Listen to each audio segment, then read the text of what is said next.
Hey gang, what's happening? It's Jay, and we are continuing our fire series by doing just your most basic of fire making, and that is just your basic twig fire.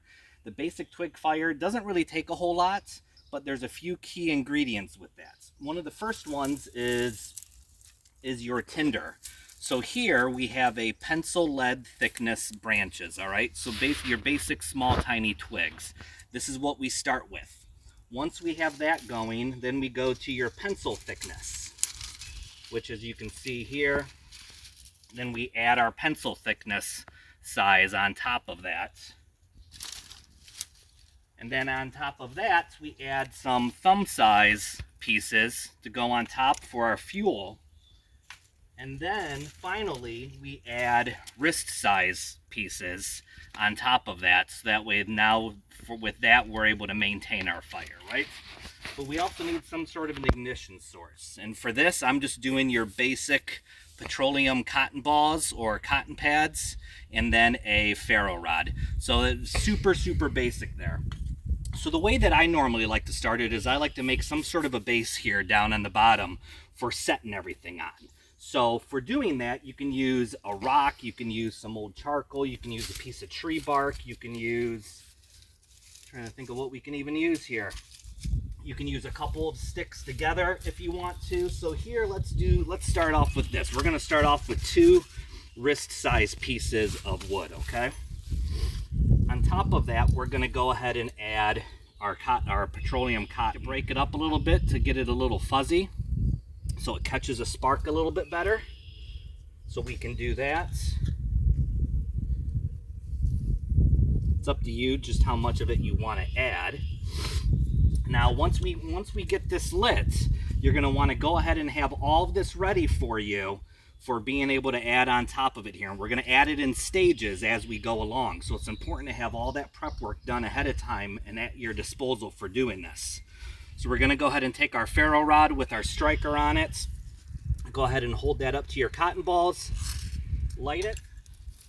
Now we're going to go ahead and loosely add on top. I like to hold it a little bit just to help it catch. You can start hearing the crackling of it, which is always a good thing.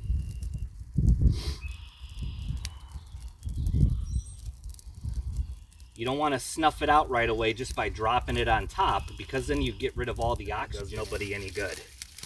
Now, I'm going to add our next layer to it, okay? Our next layer, we're going to crisscross it.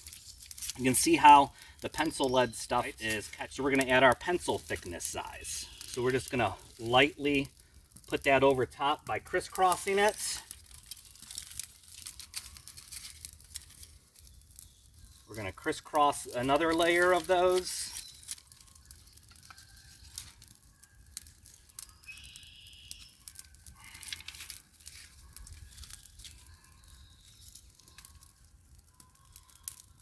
So you can see through it, you're still able to get oxygen down below into the actual tinder pile down there for catching.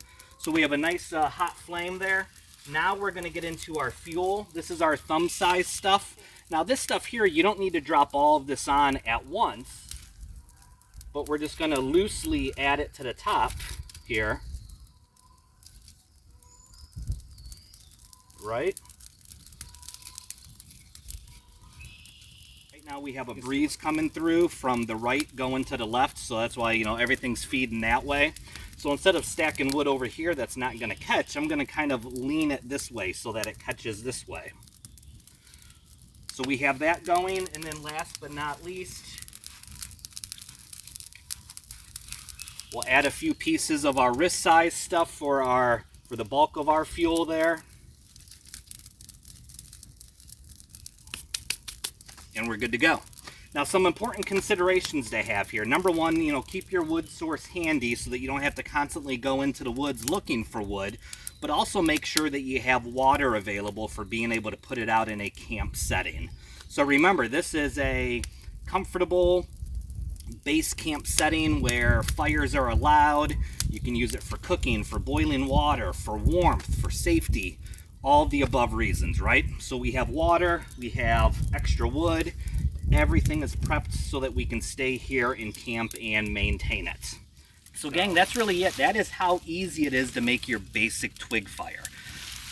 The most important things, these are the things to keep in mind, is your prep work. I believe in the rule of threes. You should have enough prep work to be able to make 3 fires, because you may fail at 1 or 2 of them depending upon the conditions.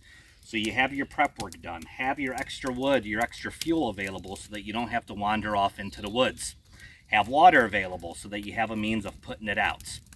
And that's really it. So everyone, thanks for watching along. This is the continuation of the fire kit series, and we will touch base with you all soon. But make sure to get out there and practice. Get out in the field and practice in different conditions so that you can get better and better and better at this. So when it absolutely matters, you can get a fire going. Thanks for watching all. Be good. Bye.